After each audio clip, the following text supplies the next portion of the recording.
भद्रं कर्णेभिः शृणुयामदेवाः भद्रं पश्येमाक्षभिर्यजत्राः श्रीरैरङ्गैस्तुष्टुवागुंसस्तनोभिर्वेशेमदेवहितं यदायुः स्वस्ति न इन्द्रो वृद्धत्रवाः स्वस्ति नः पूषा विश्ववेदाः स्वस्ति नस्तार्क्ष्यो अरिष्टनेमिः स्वस्ति नो बृहस्पतिर्ददातु। ॐ शान्ति शान्ति शान्तिः। हम लोग मांडुक्य उपनिषद को लेकर विचार कर रहे हैं। पहले आत्मा के जो 4 पाद है उसका निरूपण किया और उसी को ही जो अंतिम में जो 4th पाद है उपसंहार करते हुए 12वें मंत्र में कहा दिया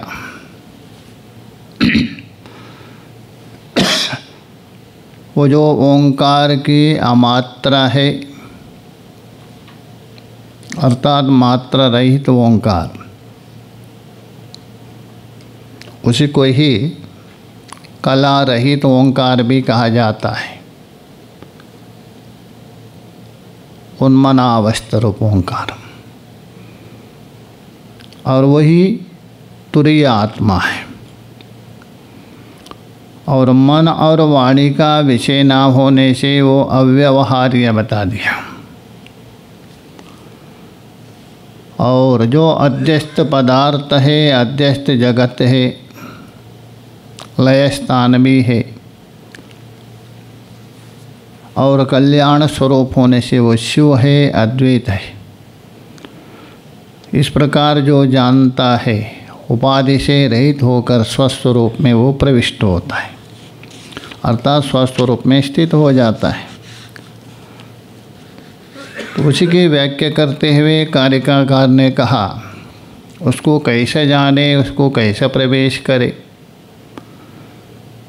तो ओंकार की जो मात्रा है और आत्मा के जो पाद है एक एक करके क्रमशः उसको जाने। तो इस प्रकार जो जानने के बाद चाहे तो इस लोक का हो अथवा परलोक का जो भी प्रयोजन है उसका कोई चिंतन ना करे, उसमें स्थित रहे। तो यहाँ तक हम लोगों ने विचार किया था। 24वें कारिका तक हुई थी ना। आगे जो बता रहे जो प्रणव है, ओंकार है, अधिकारी भिन्न भिन्न है, उत्तमाधिकारी मध्यमाधिकारी आदि से। जो उत्तमाधिकारी है वो प्रणव का अनुसंधान करने के लिए कुशल है। उसी प्रणव ज्ञान के द्वारा, ओंकार ज्ञान के द्वारा समस्त जो द्वैत है, कल्पित है, आरोपित है उसको बाध करके वो कृतार्थ हो जाता है, अर्थात पूर्ण हो जाता है।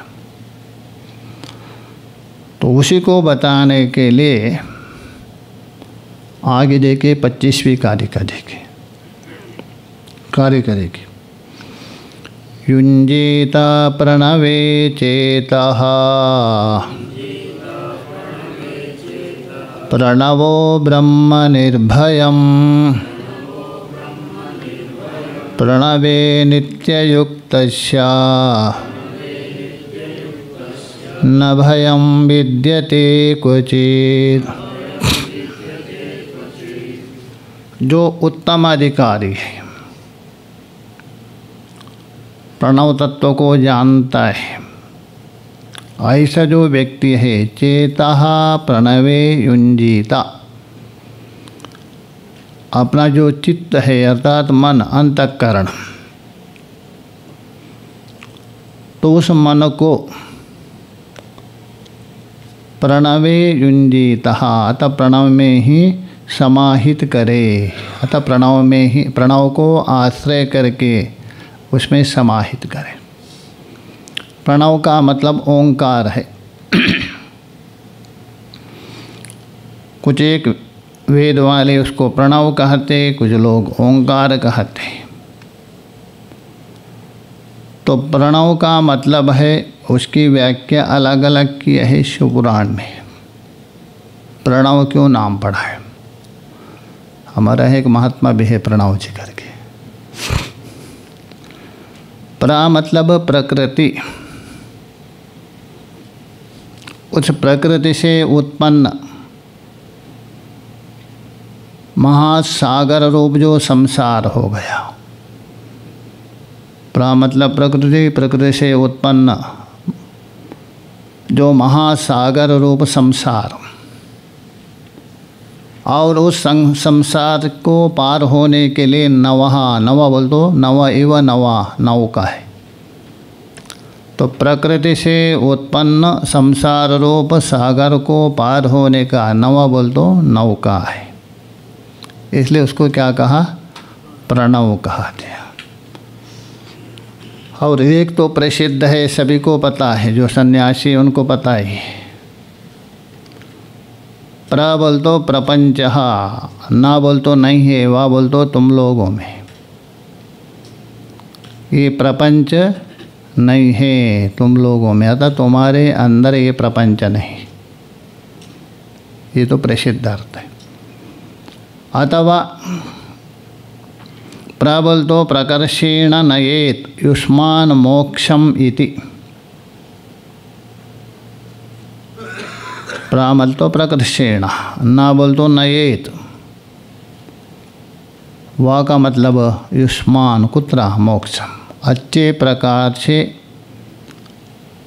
उपासकों के लिए बलपूर्वक मोक्ष तक पहुंचा देगा, इसलिए उसका नाम क्या है? प्रणवः। अथवा प्रा मतलब प्रकृष्ट कर्म को नाश कर देता है। योगियों का, साधकों का जो प्रकृष्ट कर्म है, बंधन का कारण बहुत है, उसको नाश करके नवा मतलब है दिव्य नूतन ज्ञान देता है, एक नया जीवन, नूतन ज्ञान, इसलिए उसका नाम है प्रणव।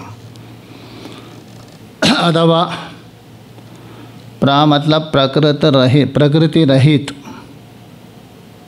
जिसमें कोई प्रकृति नहीं है, ऐसा प्रकृति रहित। नव बोल तो नूतन, दिव्य है, कौन? महेश्वर। नव मतलब महेश्वर है, प्रकृति से रहित महेश्वर है।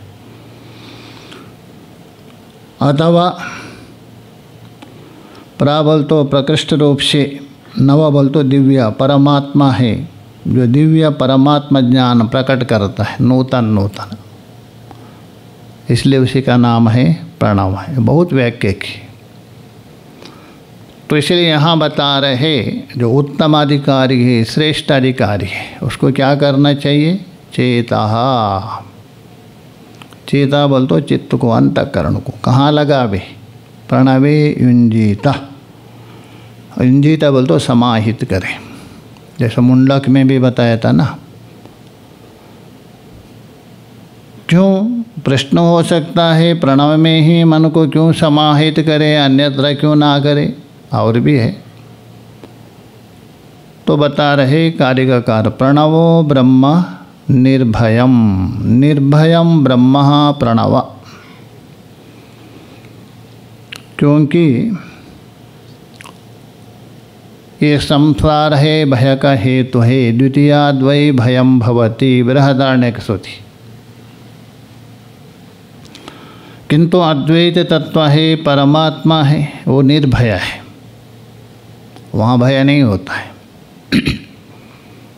इसलिए भय शून्य, निर्गता भयम, भय शून्य है। कौन? ब्रह्म। ये प्रणव ही ब्रह्म है, भय रहित ब्रह्म स्वरूप है प्रणव। क्योंकि पीछे बताया था वाच्यवाचक और अभेद, नाम और नामी में अभेद माना जाता है। इसलिए निर्भय ब्रह्म है, उसका नाम होने से प्रणव भी क्या है? निर्भय ब्रह्म रूपी माना जाता है। प्रणवे ही नियुक्तस्या, इस प्रकार जो ब्रह्मरूप प्रणव है, आत्मरूप प्रणव है, उसमें नित्य युक्तस्या, नित्य बल तो कदा यदा कदा नहीं, सदा हर समय में नित्य समाहित रहने वाला, नित्य निरंतर, निरंतर भी जोड़ दीजिए, नित्य निरंतर समाहित रहने वाला, ये हो गया नित्य युक्त। कुत्रा? प्रणवे, उस प्रणव में। तो कहने का मतलब जो साधक ब्रह्मरूप प्रणव में नित्य निरंतर जो समाहित रहता है, ऐसा समाहित रहने वाला पुरुष को न भयम विद्यते क्वचित, क्वचित मतलब किंचित अपि, कहीं भी किसी प्रकार से, कहीं भी किसी प्रकार का भय नहीं रहता है। भय होता है भेद में, अपने से भिन्न है। क्या सुषुप्ति में किसी को भय होता है? क्या नहीं होता है। सुषुप्ति में भी अपने से भिन्न अज्ञान पड़ा है, आवरणात्मक, तो भी भय नहीं होता है। यहाँ तो आवरण भी समाप्त हो गया, तो भय कहाँ से होगा? इसमें भय संभव है। सबसे बड़ा भय क्या है? मेरा सत्ता समाप्त होगा, मैं मरने वाला हूँ, ये अभिनिवेश है, यही भय है। नहीं, कीड़े से लेकर ब्रह्म पर्यंत सबको भय रहता है। सद्योजात बालक को भी रहता है। सद्योजात बल तो छोटा सा बालक है, अभी तक मृत्यु को देखा तक नहीं उन्होंने, ना सुना है, उसको भी भय होता है कि नहीं? 2-3 महीने का था, 4 महीना बालक है, आप भयंकर रूप धारण करके ऐसा जाइए, वो चिल्लाने लगेगा आपको देखकर। अथवा कोई एक कीड़ा जा रहा है, डंडा खट्ट कर दीजिए, भागने लगता है। क्यों? अयम माम हंतुम इच्छति, कीड़ा अनुमान कर रहे, अरे ये व्यक्ति डंडे से मुझे मारना चाहता है, इसलिए दौड़ता है। तो अनुभव कहाँ से होगा? वो जन्म जन्मांतर का है। तो ये जो भय है सबसे बड़ा भय है। कारण क्या है? निर्भय तत्व में रहते हुए उस निर्भय तत्व को हम लोगों ने नहीं पहचाना, बस यही कारण है। हमारा स्वरूप को कोई नष्ट नहीं कर सकता, नहीं मार सकते। तो इसलिए हम बता रहे हैं न भयम विद्यते क्वचित, उसमें भय नहीं रहता है। वही बताया था ना, सिकंदर के सामने एक महात्मा ने, सिकंदर आए थे ना भारत में, उनके गुरु थे कौन? सुकरात, सॉक्रेटिस। सुकरात थे, बहुत बड़े दार्शनिक थे वो भी। उन्होंने कहा दिया था आप भारत में जाए तो 3 चीज़ लेके आओ, गंगा, गीता, संत। और ऐसा बहुत है, बांसुरी गेंसुरी दुनिया, मुख्य रूप से 3 है। गंगा भी लिया, गीता भी। संत बोल तो ये ऐसा संत नहीं। तो जा रहे थे रेगिस्तान में, एक संत गर्मी में पड़ा है मस्त, इतनी गर्मी है, एकदम प्रसन्नता पड़ा। तो वहाँ गए उनके पास, वो लेटे रहे, प्रणाम भी किया, ये कुछ सुने ही नहीं। बाद में कहा दिया आपको चलना है, कहाँ चलना है? वही जो अपना ग्रीस में हाँ, क्या बाद में बहुत बात करते करते उन्होंने कहा मुझे पहचानते हैं मैं कौन हूँ, चक्रवर्ती सिकंदर हूँ, नहीं गए तो बस तलवार देखा है। तो उतने में संत है बैठ गए। अच्छा तुम्हारा तलवार से क्या करेंगे, मुझे संसार में मारने वाला अभी तक जन्म ही नहीं हुआ, तेरा तलवार क्या है। जो जन्म हुआ शरीर वो तो मर जाएगा, तुम भी मर जाएगा, यदि हिम्मत है तो तलवार से मार दे दो, मैं ही मरने वाला नहीं, चलाओ तेरा तलवार। जो उठाया हुआ तलवार चरण में रख दिया। बाद में जाके कहा दिया गुरु जी संतों को नहीं ला सकता है, वो अपने इच्छे से आ गए अलग बात है, उसको ला नहीं सकते। कहने का मतलब उसको भय नहीं रहता। किससे भया? भर्तृहरि ने यहाँ तक कहा वैराग्य में वा भयम, वैराग्य में यदि गए तो आपको अभय होता है, तो स्वस्वरूप में भय कहाँ से रहेगा। तो इसलिए बोल रहे हैं न भयम क्वचित, क्वचित बोल तो कहीं भी किसी प्रकार का भी भय नहीं रहता है। भाष्य में देखिए युंजीता, युंजीत का अर्थ कर रहे समादध्यात, समादध्यात बोल तो समाहित करे अर्थात स्थिर करे। किस में स्थिर करे? प्रणव में। किसको करे? मन को। उसको ये बता रहे देखिए यथा व्याख्याते, यथा व्याख्याते बोल तो जैसा हम लोगों ने निरूपण किया था अभी भी 12वें मंत्र में मुख्य रूप से ऐसा तो शुरू से निरूपण करते आ रहे, किंतु 12वें मंत्र में जो अमात्र का निरूपण किया था तुरीय तत्व का, तो ये बोल यथा व्याख्याते, यथा बोल तो येन प्रकारेण, जिस प्रकार से पहले जो व्याख्या की है, जिसका निरूपण किया है। कौन? परमार्थ रूपे प्रणवे, एक विशेषण दिया है। केवल प्रणव नहीं लेना, प्रणव में 2 अंश है ना। क्यों? आत्मा में भी 2 अंश बताया था, पीछे स्मरण होगा। 3 पाद है, अपरमार्थिक है, तुरीय पाद है, पारमार्थिक है। यदि आत्मा के 3 पाद अपरमार्थिक हो गए तो ओंकार के भी 3 मात्रा क्या है? अपरमार्थिक, प्रपंच अंतर्गत आ गए। वो तीनों क्या है? प्रपंच अंतर्भूत। तो प्रपंच अंतर्भूत होने से वो पारमार्थिक नहीं होगा। और आत्मा का जो चौथा पाद है पद्यते इति पाद, कर्म में उत्पत्ति किया था, वो है पारमार्थिक। तो वैसे ही प्रणव का जो अमात्रा है पारमार्थिक है, इसलिए बता रहे विशेषण दिया। परमार्थ रूपे प्रणवे, यदि केवल प्रणव कहने से मात्रत्रय विशिष्ट भी ले सकते हैं कोई। तो मात्रत्रय विशिष्ट जो प्रणव है उससे आप निर्भय नहीं हो सकता है, उससे निर्भय संभव अपेक्षाकृत भले हो, पूर्णत्वेन निर्भय नहीं हो सकता है। तो इसलिए बोल रहे परमार्थ रूपे प्रणवे किम चेतो मनः युंजीता, युंजीता बोल तो समादध्यात बोल तो समाहित करे, स्थिर करे। स्थिर करने का मतलब जो पारमार्थ जो प्रणव है वो प्रणव भी ही क्या है? तुरीय तत्व है। इस प्रकार तदाकार कारित चित्त बना दे। अच्छा, यहाँ प्रश्न हो सकता है, संशय नहीं हो सकता है। कारिकाकार ने भी बता दिया, भाष्यकार जी ने भी व्याख्या किया, हम लोगों ने सुन लिया। अच्छा, चित्त को किसमें समाहित करे? प्रणव। कौन सा प्रणव है? परमार्थिक प्रणव। परमार्थिक बोल तो अमात्र प्रणव। तो अमात्र प्रणव में क्या समाहित करेंगे? अच्छा, आकाश में चित्त को समाहित करे बोल तो क्या करेंगे?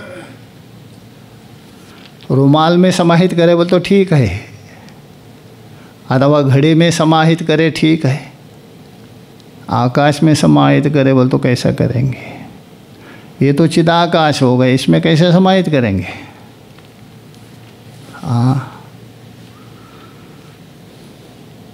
यहाँ निषेध मुख से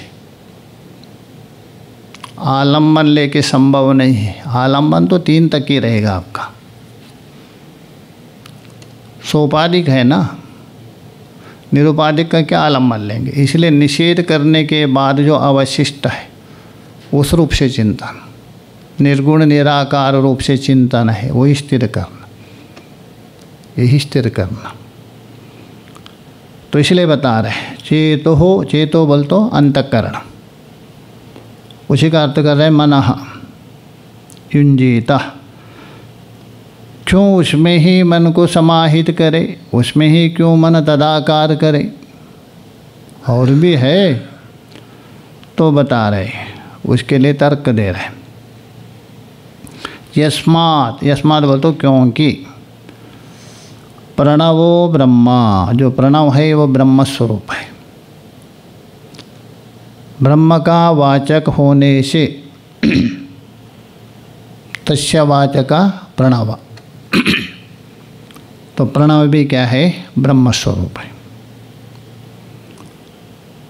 बाद में वो प्रणव भी नहीं रहेगा, वहाँ समझाने के लिए प्रणव को ब्रह्म कहा जाए। उसके बाद वहाँ नाम नामी का भेद नहीं रहता।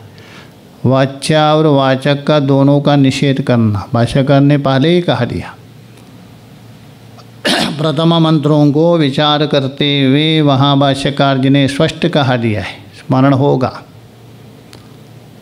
पहले सर्वमिदम ओंकार बताया था, ये सब कुछ क्या है?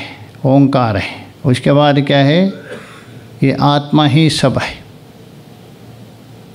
उसकी व्याख्या करते हुए भाष्यकार जी ने कहा अभिधान प्रधानत्वेन निरूपण करने के बाद अभिधेय प्रधानत्वेन क्यों किया? तो अभिधान और अभिधेय को एक अभेद मानने से, एक का निषेध से दोनों का निषेध होता है। बाद में जाके वो परमात्मा अभिधान और अभिधेय से परे हो जाता है। न वह अभिधान है न अभिधेय है, इसलिए अभिधान और अभिधेय को एक किया। एक का निषेध करने से दोनों का भी होता है, पीछे बताया था। तो इसलिए यहाँ बता रहे हैं यस्मात्, क्योंकि प्रणवो ब्रह्म, प्रणव क्या है? ब्रह्म स्वरूप है। अब यहाँ ब्रह्म का मतलब कारण ब्रह्म नहीं लेना, कार्य ब्रह्म भी नहीं है। कार्य और कारण से परे है। कार्य ब्रह्म हो गया अकार और उकार, मकार हो गया कारण ब्रह्म। यहाँ जो बता रहे कार्य कारण से परे, तभी वो है ना परमार्थ रूपे कहा दिया। कार्य कारण से परे अक्षर ब्रह्म लेना। बृहदारण्यक में जो अक्षर ब्रह्म है ना, अस्तूलम अनणु अरस्वम अदीर्घम अगंधवच्च, वो लेना। निर्भयम, क्योंकि प्रणव ही निर्भय ब्रह्म है। नहीं तत्र सदा युक्तस्य, तत्र बोल तो तस्मिन् प्रणवे, ब्रह्मरूप प्रणवे सदा युक्तस्य, सदा बोल तो नित्य निरंतर, नित्य निरंतर जिसमें समाहित है, लगे है जिसका चित्त, तो सदा युक्तस्य भयम क्वचित नहीं विद्यते किंचिदपि, वहाँ कभी भी किसी प्रकार का भय नहीं रहता है। तो इसलिए बोले भयम नहीं को यहाँ जोड़ देना, क्वचित भयम नहीं विद्यते, कहीं भी किसी प्रकार का भी भय वहाँ नहीं। उसको ये स्पष्ट कर रहे थे कि तैतरीय उपनिषद विद्वान न बिभेति कुतश्चन, जो विद्वान है वो कभी भी किसी विषय को, कभी भी किसी विषय से डरता नहीं है। विद्वान बोल तो तत्वविद पुरुष। जो तत्वविद पुरुष कहीं भी और किसी विषय से भी भयभीत नहीं होता है। वो जानता है मेरे से अतिरिक्त तो कुछ है ही नहीं, सब कल्पित है, वो मुझे क्या डराएगा। डर तो तभी होता है ना, मेरे से कोई भिन्न हो, या तो मेरे समान हो अथवा मेरे से अधिक हो, तभी भयभीत होता है। तो मैं तो आत्मा स्वरूप हूँ, आत्मा के समान कोई है ही नहीं, उससे अधिक कहाँ से होगा। तो इसलिए भय का कारण कहा था। तो इसलिए बताया कुतश्चन इति श्रुते, ये तैत्तरीय उपनिषद में बता दिया। आगे जो बता रहे, तो यहाँ प्रश्न होता है, ठीक है ये आपने कहा उत्तमाधिकारी के लिए तो बता दिया प्रणव को चिंतन करे करके 25वें कारिका में, किंतु जो मंदाधिकारी है, मध्यमाधिकारी है, सभी एक जैसा नहीं हो सकता है ना, होगा भी नहीं। हमारे जो हाथ के अंगुली एक नहीं है, दूसरा कैसे एक जैसा होगा, इनमें ही मतभेद है आपस में। तो किंतु भिन्न होने पर भी मिल के काम होता है भिन्न है किंतु मिल के काम होता है। वैसे ही मंदाधिकारी है, मध्यमाधिकारी है, वो किस प्रकार ध्यान करे उस ओंकार का, वो किस प्रकार चिंतन करे, ऐसा शंका होने पर बता रहे। देखिए उसी कोई समाधान करने के लिए 26वीं कारिका है मंद और मध्यमाधिकारी के लिए। कारिका देखिए, प्रणवो ह्यपरं ब्रह्म प्रणवस्य परा स्मृतः अपूर्वोऽनन्तरो बाह्यो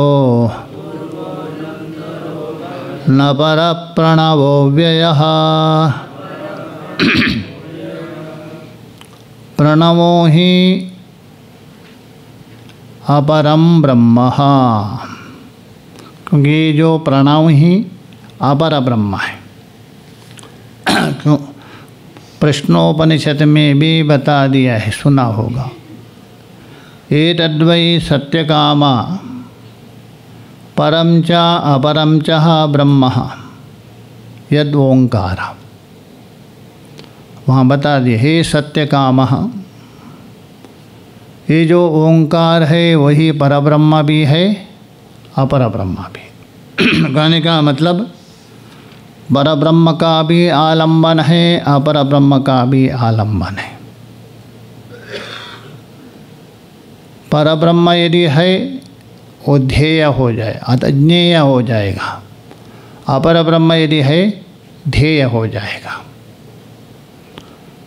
तो उसको भी यही बता रहे हैं, प्रणवो ही अपरम ब्रह्म। प्रणव ही क्या है? अपर ब्रह्म। अपर ब्रह्म का मतलब है कार्य ब्रह्म। जो कार्य ब्रह्म है वो अपर है, इसलिए बोले प्रणवो ही अपरम ब्रह्म प्रणवश्या परस्मृता। और वो प्रणव भी परब्रह्म भी है, अपर ब्रह्म भी है ध्येयत्वेन। परब्रह्म हो गया ज्ञेयत्वेन, वो परब्रह्म भी। क्यों? कहने का मतलब ओंकार को आलम्बन करके, ओंकार को आश्रय करके यदि ध्यान के द्वारा अपर ब्रह्म को भी साधक प्राप्त कर सकता है। ओंकार का ही चिंतन करते हुए जो ज्ञेय ब्रह्म को भी वो प्राप्त कर सकता है, इसलिए पर ब्रह्म है। पंचीकरण में स्पष्ट किया है, ओंकार में चारों महावाक्य अंतर्भूत है। एक नहीं, चारों महावाक्य अंतर्भूत है। कोई प्रश्न कर सकते हैं यहाँ? ठीक है, ओंकार को आलंबन करके ध्येयत्वेन अपर ब्रह्म को साधक प्राप्त कर सकते हैं, किंतु ज्ञेय ब्रह्म को कैसे प्राप्त करेंगे? ज्ञेय ब्रह्म को प्राप्त तभी होगा महावाक्य के द्वारा। महावाक्य के बिना होगा क्या? श्रवण मनन निधिध्यासन करके महावाक्य से होता, तो ओंकार के द्वारा कैसा होगा? प्रश्न हो सकता है। उसको समाधान किया है पंचीकरण में। वहाँ पंचीकरण में ये बता दिया ओंकार के अंदर सभी चारों महावाक्य है।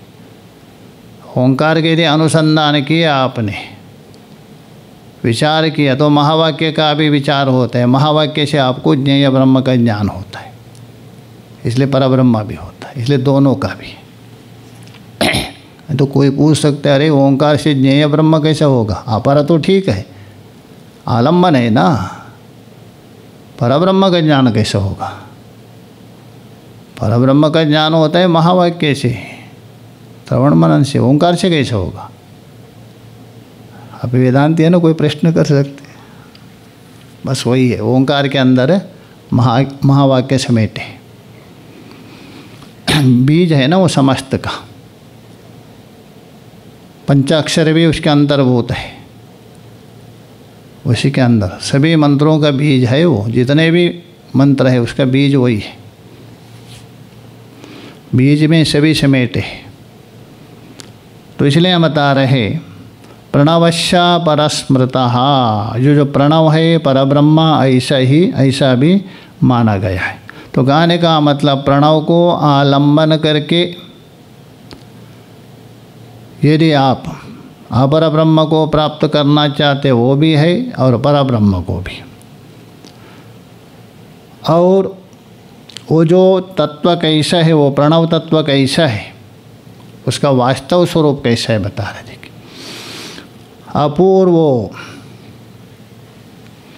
अपूर्वो मतलब है, पूर्व कहते हैं कारणम, कार्य अव्यवहिता पूर्वक्षण वृत्तित्वम कारणत्वम। कारण का लक्षण किया है, सभी को कारण नहीं माना जाता है। कार्य के अव्यवहित पूर्वक्षण में जो विद्यमान है वो कारण है। अच्छा, मिट्टी घट के प्रति कारण थोड़ी है, मिट्टी पड़ी है, उसको नहीं माना जाता है। कुलाल को कर्ता कभी माना जाता, बेटे को तो कर्ता माना जाता है क्या? घर में बैठे है, कर्ता नहीं है। कर्ता तभी माना जाता है अभी कार्य के पूर्व क्षण में आके हाथ में डंडा है, चक्र आदि लेके घुमा रहा है, तभी, उसे पहले नहीं माना जाता। इसलिए कार्य अव्यवहित पूर्व क्षण वृत्ति होना चाहिए, वो कारण माना जाता है। इसलिए पूर्वत्व मतलब कारणम, तो इसलिए पूर्वम कारणम अस्य न विद्यते, अर्थात पूर्व का अर्थ हो गया कारण, इसका कारण विद्यमान नहीं है, इसलिए वो क्या है? अपूर्व, मतलब कारण से रहित। अपूर्व का अर्थ क्या हुआ? कारण से रहित। कोई पूछेंगे अपूर्व का अर्थ कारण रहित कैसे है? पूर्वम बोल तो कारणम, न विद्यते अस्य, कारण विद्यमान नहीं है इसका, किसका? प्रणव का। इसलिए प्रणव क्या है?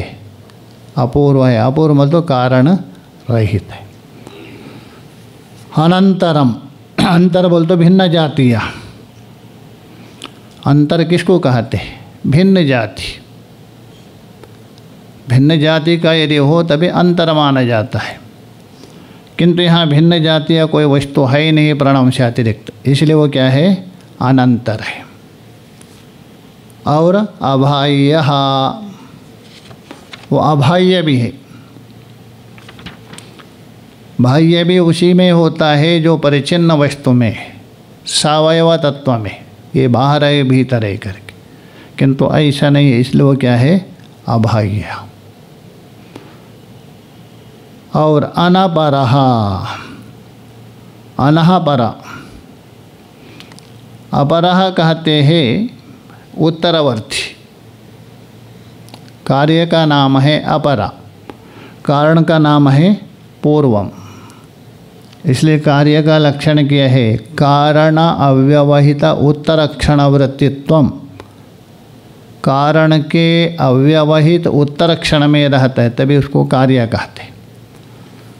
तो अपरा हो गया कार्य, न अपरा इति अनहपरः नोट हो जाता है, आज़ादी है ना समास होने पर।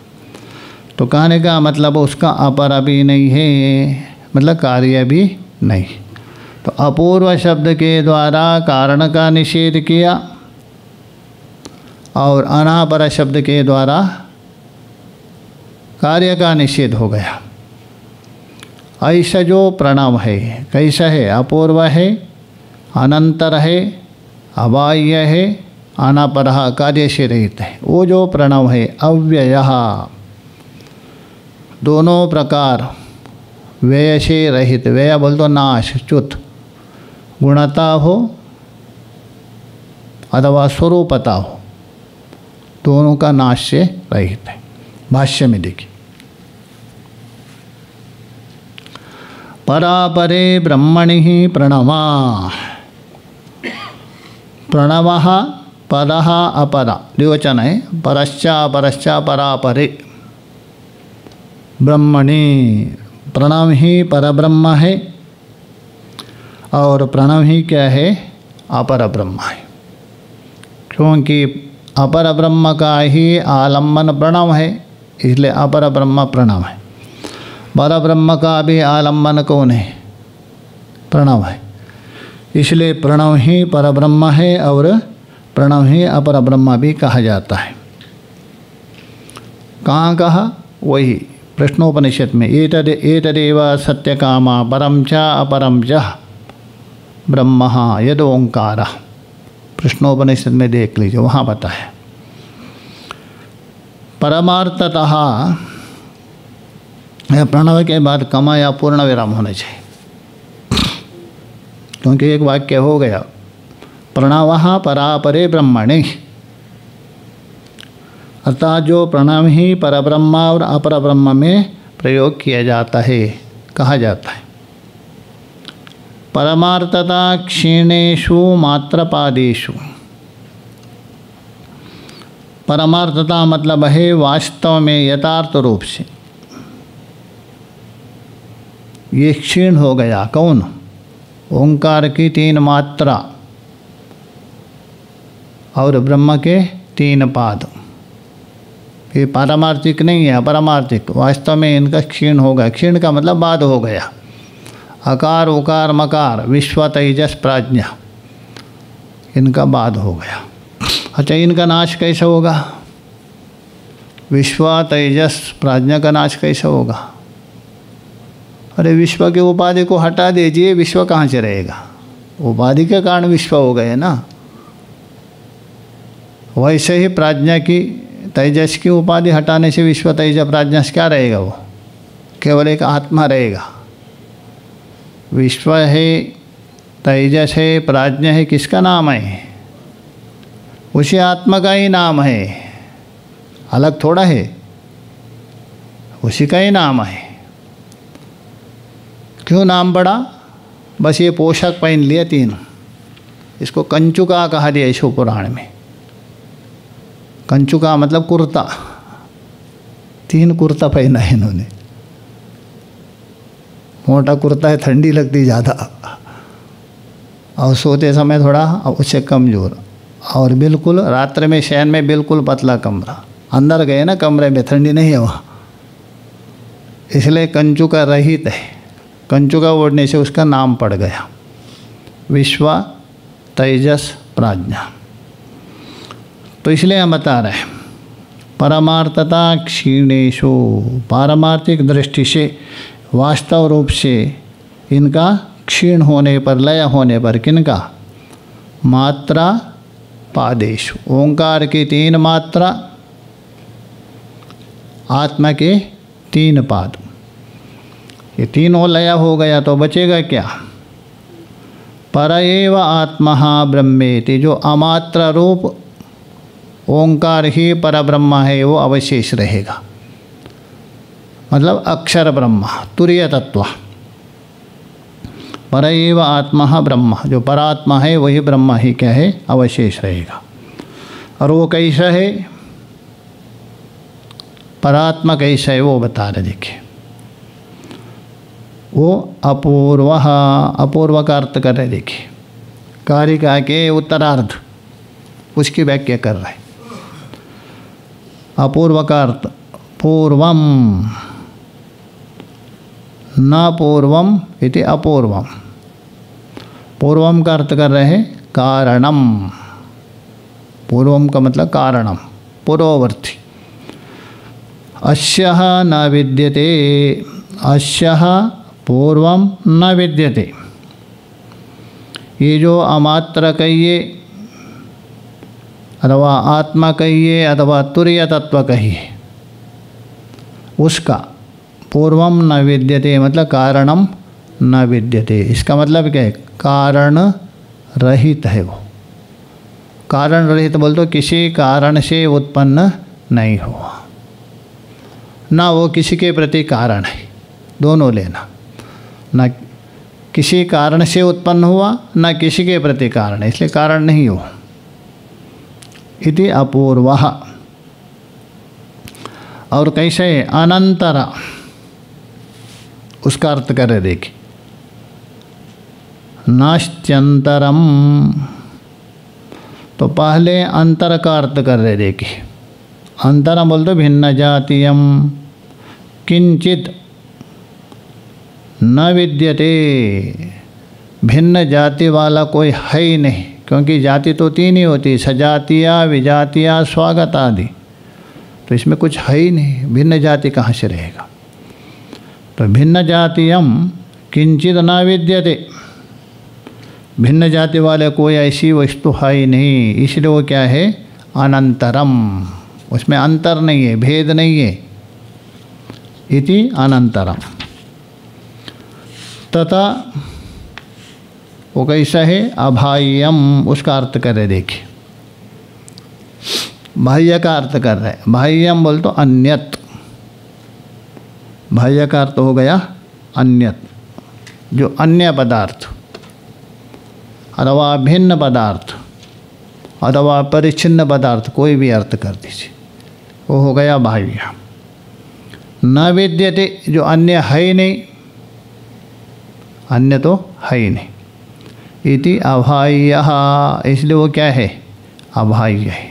तो कहने का मतलब वो बाहर भीतर आदि नहीं। अच्छा बाहर भीतर व्यवहार कहाँ होता है, अपने से कोई अन्य को लेकर आपसे कोई फ़ोन कर रहा है, आप कहाँ हैं, मैं बाहर हूँ। बाहर मतलब कहाँ बाहर, कुछ ना कुछ बताना पड़ेगा ना। मतलब अभी कमरे में नहीं है, कमरे से मैं बाहर हूँ। कमरे में जो है तो कहाँ हूँ, मैं अंदर ही हूँ। अरे अंदर ही बैठा हूँ, कहाँ अंदर बैठा हूँ, अपने स्वरूप में, वहाँ कमरे को लेकर, भिन्न पदार्थों को लेकर। तो बाहर भीतर होता है अपेक्षाकृत। तो इसलिए बोले बाह्यम अन्यत न विद्यते इति अबाह्यम, अन्य कोई है नहीं, भिन्न कोई है नहीं, इसलिए वो आत्मा तत्व कैसे है अबाह्य तत्व है। और अपरम, अपरम का अर्थ कर रहे हैं।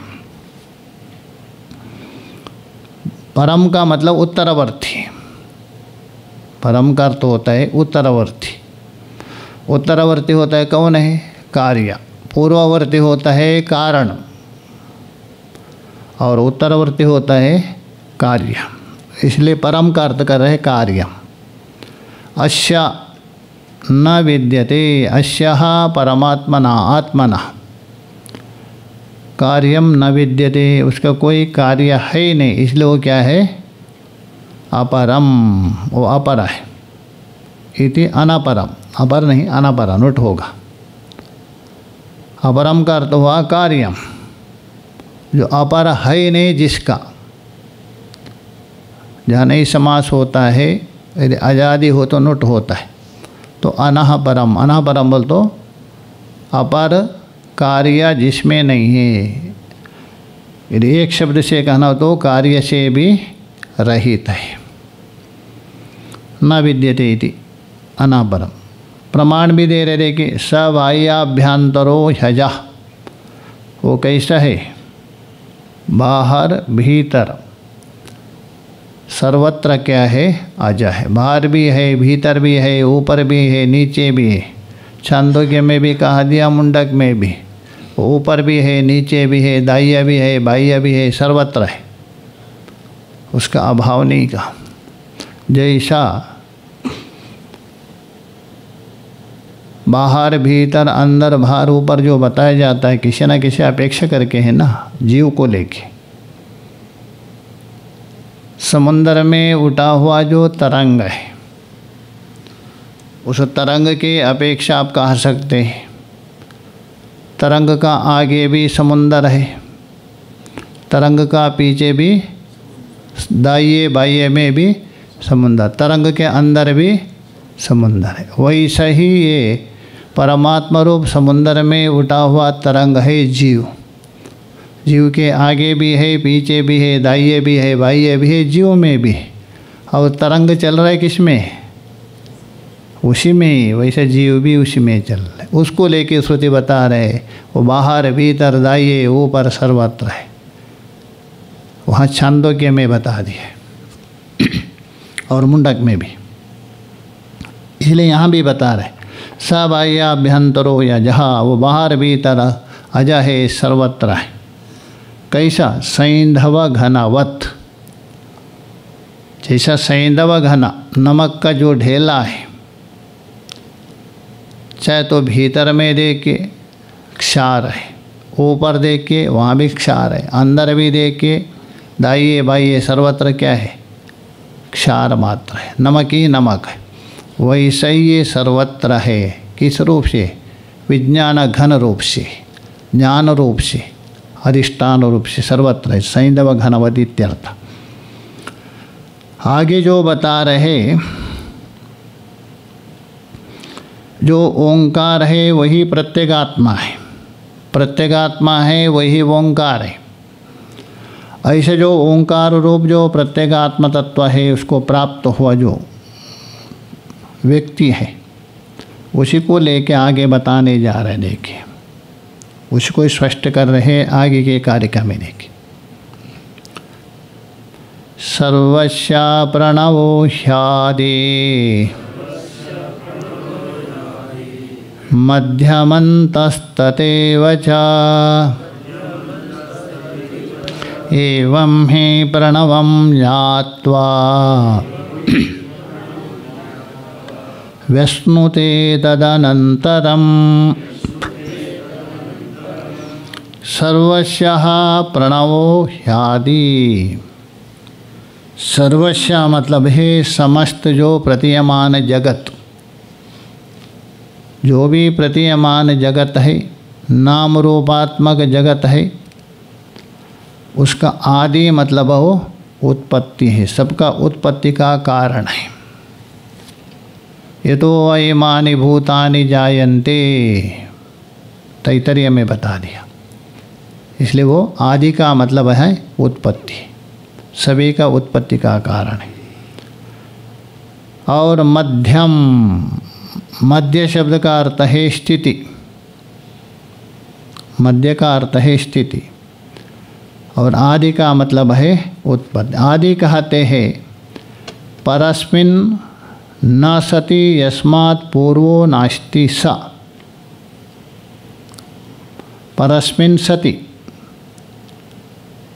यस्मात् पूर्वो नास्ति, बाद में तो रहेगा किंतु उसके पूर्व में कोई है ही नहीं, उसको बोलते आदि, अतः उत्पत्ति। जैसा मान लीजिए घट है,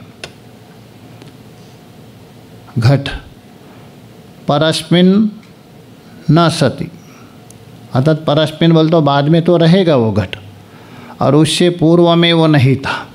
उत्पत्ति से पूर्व में था क्या, नहीं था, उसको कहते आदि। आदि बोल तो उत्पत्ति। उत्पत्ति का मतलब क्या है, बाद में रहेगा किंतु पूर्व में नहीं था। पूर्व में ना रह कर बाद में जो उपस्थित होता है उसी का नाम है आदि, उत्पत्ति। घट की उत्पत्ति है मतलब क्या है, पहले घट नहीं था, बाद में घट की अस्तित्व आ गई, यही बस उत्पत्ति। शरीर को लेके हमारा, पहले शरीर नहीं था, बाद में वर्तमान हो गए, ये उत्पत्ति। हाँ हाँ जी, प्राग भाव मान लीजिए, कोई आपत्ति नहीं। कार्य का प्राग भाव तो रहता है कारण में, तो इसलिए हम बता रहे हैं। तो इसलिए प्रणवो आदि, मध्य का मतलब स्थिति लेना, वर्तमान, तो मध्यम। और अंतः, अंतः मतलब प्रलय। यहाँ भी वैसे ही, पूर्वस्मिन् सति यस्मात् परो नास्ति, पूर्व में रहेगा और बाद में नहीं रहे। जैसे घट को आपने तोड़ दिया, घट भाले था, बाद में नहीं रहे, इसी का नाम है नाश। तो इसलिए आदि शब्द से उत्पत्ति बता दिया, मध्य शब्द से स्थिति, अंत शब्द से लय। तो कहने का मतलब सबके उत्पत्ति स्थिति प्रलय स्थान कौन है? प्रणव ही है। तथैव च, तथैव च अंत वहाँ लेना, वैसा ही वो अंत स्थान भी।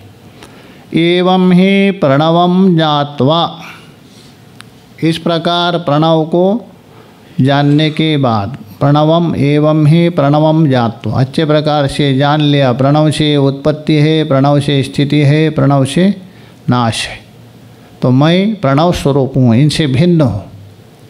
प्रणव का मतलब वो लेना, तुरीय मात्रा को लेकर।